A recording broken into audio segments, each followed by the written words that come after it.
क्या आपने सोचा है कि जीवन का उद्देश्य क्या है?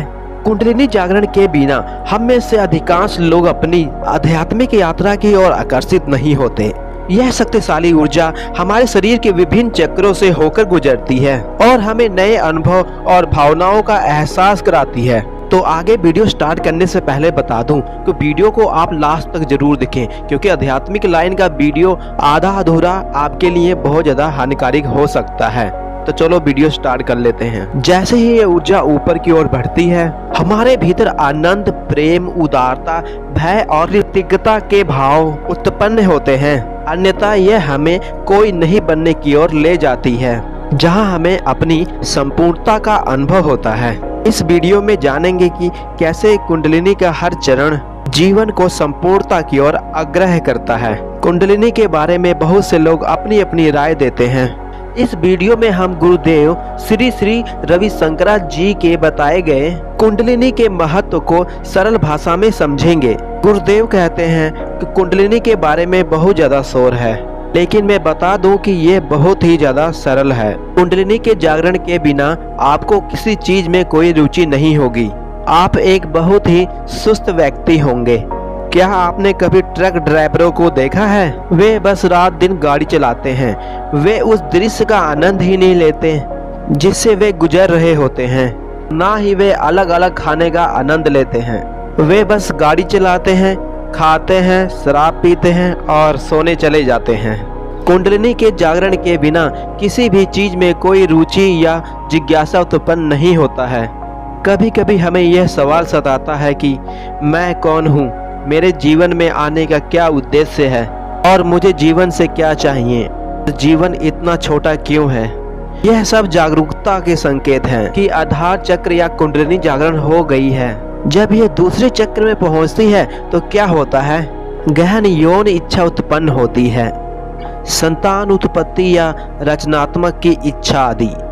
यदि इसे संयम के साथ ऊपर उठाया जाए तो यह आनंद की ओर ले जाती है, और यदि इसे केवल यौन इच्छा के रूप में इस्तेमाल किया जाए तो यह फिर से आधार चक्र में वापस ले आती है और व्यक्ति निष्क्रिय, सुस्त और संवेदनशील बन जाता है।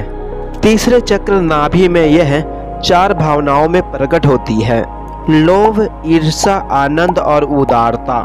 जब भी आप इन चारों में से किसी एक को महसूस करते हैं तो आपको पेट के क्षेत्र में एक संवेदन महसूस होती है। क्या आपने यह अनुभव किया है? जब आप ईर्ष्या महसूस करते हैं तो कुछ पेट में होता है। जब आप हंसते हैं तो कहते हैं ना, पेट पकड़ के हंसना, जैसे हंसते हुए बुद्धा या सांता क्लॉज का बड़ा हुआ पेट। यह आनंद और उदारता के प्रतीक है। जब यह ऊर्जा हृदय के क्षेत्र में पहुंचती है तो यह प्रेम, डर और घृणा के रूप में प्रकट होती है।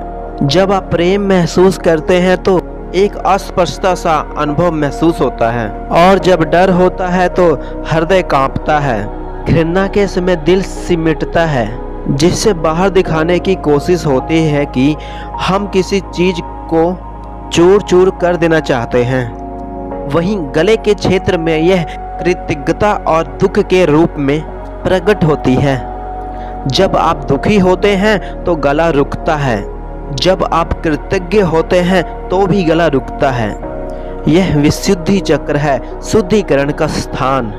जब यह ऊर्जा माथे के क्षेत्र में पहुंचती है तो ये गुस्से या सतर्कता के रूप में प्रकट होती है। क्या आपने देखा है कि जब आप गुस्सा होते हैं तो यह माथे में महसूस होता है, और जब आप सतर्क और स्पष्ट होते हैं तब भी ये वहीं पर महसूस होता है। जब यह ऊर्जा सिर के शीश पर पहुंचती है तो सिर्फ आनंद ही शेष रहता है। एक पूर्णता की अनुभव होती है। मैं पूर्ण हूँ, मैं संपूर्ण हूँ। यहाँ एक शांति का एहसास होता है, मानो कुछ भी नहीं है, और यही कुंडलिनी का लक्ष्य है। कोई होना, फिर कोई ना होना। जब आप कोई नहीं होते तो धीरे धीरे आपके जीवन में सब कुछ होने लगता है। तब तकरीबन हर चीज आपके चाहने से पहले ही हो जाता है। इसी को ही सिद्धि कहते हैं, जिसका अर्थ है कि पूर्णता प्राप्त हो चुकी है। इससे पहले कि कोई इच्छा उत्पन्न हो, इच्छाएं पहले ही पूरी हो जाती है।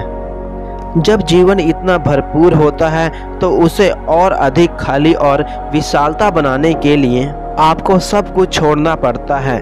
जितना अधिक आप छोड़ते हैं उतना ही अधिक आप पाते हैं।